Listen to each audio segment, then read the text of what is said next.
All right, welcome to this video. In this particular video, we'll be dealing with the concept of differentiation, and we'll be doing techniques around differentiation. By this time, I'm sure that you're much more aware that differentiation, or when we find the derivative of a function, what we are essentially doing is finding the gradient at that specific point, so the rate of change there. So the official rule for differentiating, sometimes called the power rule, an expression of this type, is that if you've got f of x and then you take f prime, so that is the derivative of that, what you do, you take the exponent, make it the coefficient, and then you minus 1 to the particular exponent that you're dealing with. So that is the rule. In your further studies course, you are given a formula sheet. They therefore take the derivative to that particular direction. So if you've got x to the n, you perform that actual procedure. So we will do that with these three examples. So let us look at that. I want you to pay close attention to the notation as well. So for the first one, if we want to take the derivative, we take dy dx. So if you've got y, the notation is dy dx. So what you then do, you multiply 3 times 7, which gives you 21, and then you decrease the exponent, or you minus 1 from there, so therefore giving you 21x to the 6. Let's do the next one. If you've got now this expression over here of f of x, what you then do, you want to get it into a form of a power. So this is not in the form of a power, as you've got x squared in the denominator. What you then do, you rewrite what f of x is.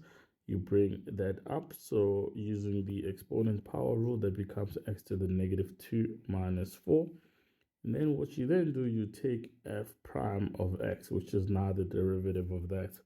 So by taking the derivative of this, what you end up doing, you multiply the exponent by the coefficient, giving us negative 4. And what you then do, you subtract 1 from there, giving you x to the negative 3. And the derivative of a constant number is 0. So what you can then do, you can rewrite this in positive exponent if you need to. So this will be negative 4. You bring that down, that gives you x to the 3. So that's how you would then approach this derivative. So let's do one more example again. Again, with this, we use a different notation now called the derivative with respect to x. So with this function as it is now, you will see that it's not in a nice form with which you can differentiate, so that we can use our power rule. So what we'll do, we'll split this up into x over 3 times x plus x squared over x plus 1 over x. And then from there, we will simplify that and get it into a nice power rule. So therefore, this will give us x squared plus x to the negative 1.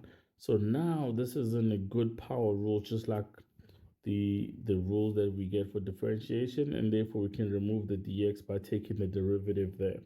So this gives us 2x plus 1. And this becomes 1 minus x to the negative 2. So remember, by decreasing the exponent by 1.